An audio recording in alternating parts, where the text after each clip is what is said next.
save the world and still be home for dinner. So there we go walking up the stream.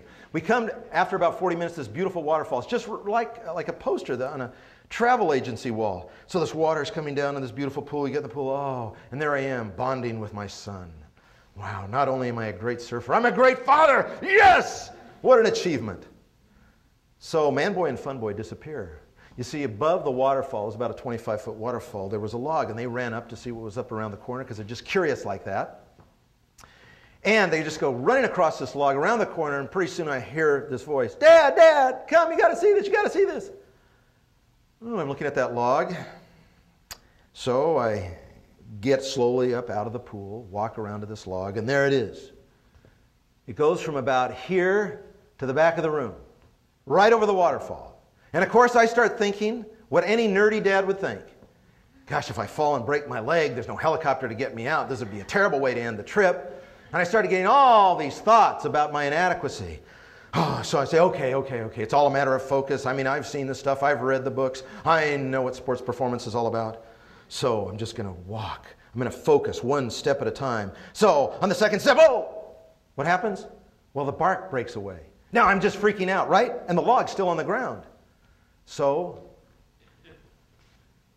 I do what anybody who's willing to totally humiliate themselves does. I get down on all fours, and I start to crawl across the log.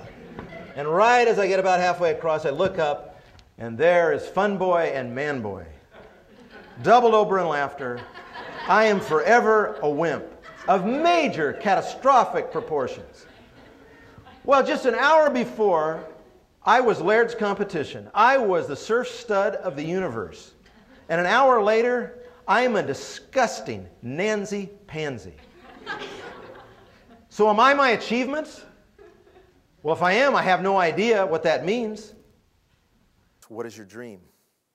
No, not the dream of making a lot of money, not the dream of your golden parachute, not the dream of actually paying for your kid's college education.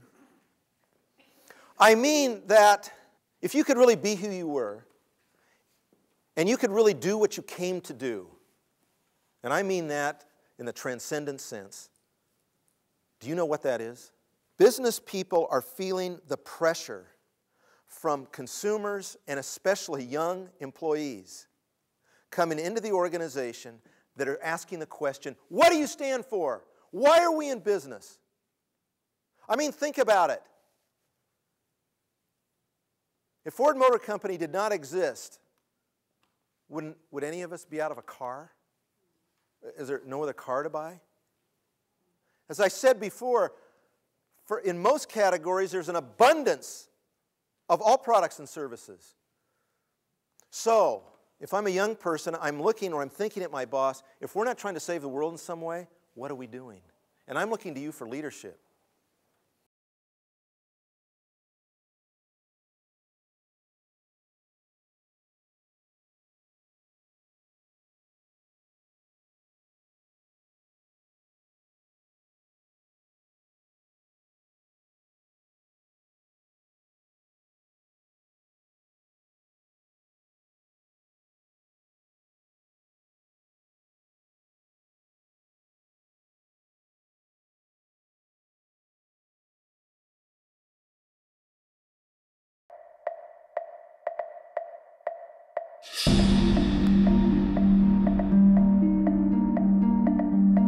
Will Marré, co-founder of the Covey Leadership Center, helped build The 7 Habits of Highly Effective People into one of the best-selling self-help books of all time. As author, coach, and leadership advisor to Fortune 500 companies, Will has spent nearly 30 years helping people revolutionize the way they live, work, and play.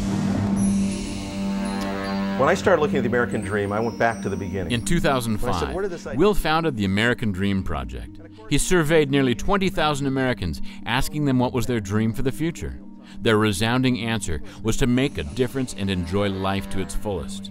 The project took Will around the country where in town hall meetings he honored ordinary people making an extraordinary difference.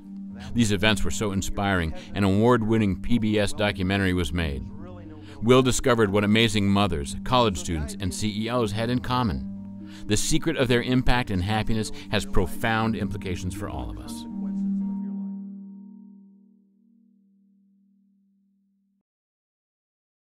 In the movie A Beautiful Mind, it was a story of a tortured economist who at a very young age proved something called game theory. And in game theory, it's simply this. In an economic model, the greatest good for the greatest number of people produces the greatest good for each individual. That bears repeating. The greatest good for the greatest number of people creates the greatest good for each individual. Now, he's not talking about sharing scarcity. What he's talking about is a concept called sustainable abundance. Sustainable abundance is what we all want.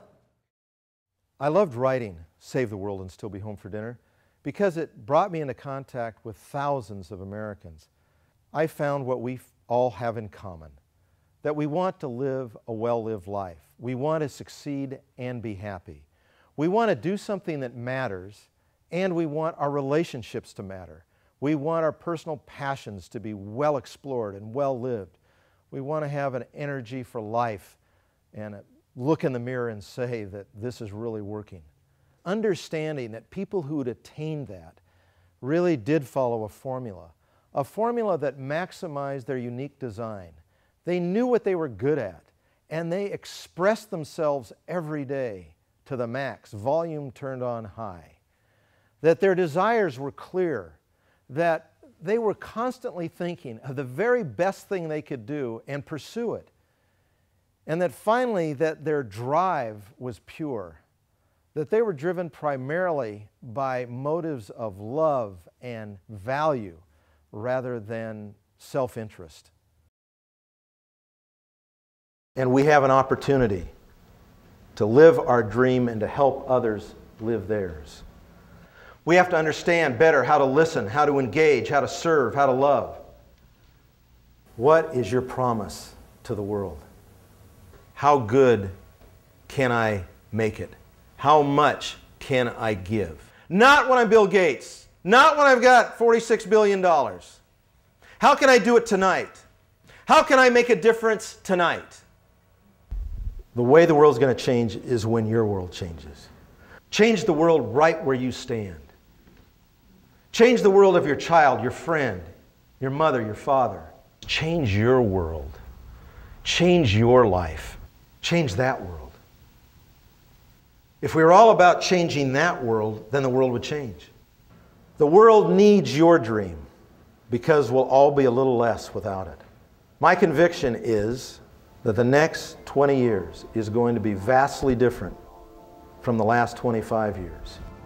My conviction is that the values that are roaring down the canyons of our culture are going to find expression in ways that we have never imagined. Save the world and still be home for dinner.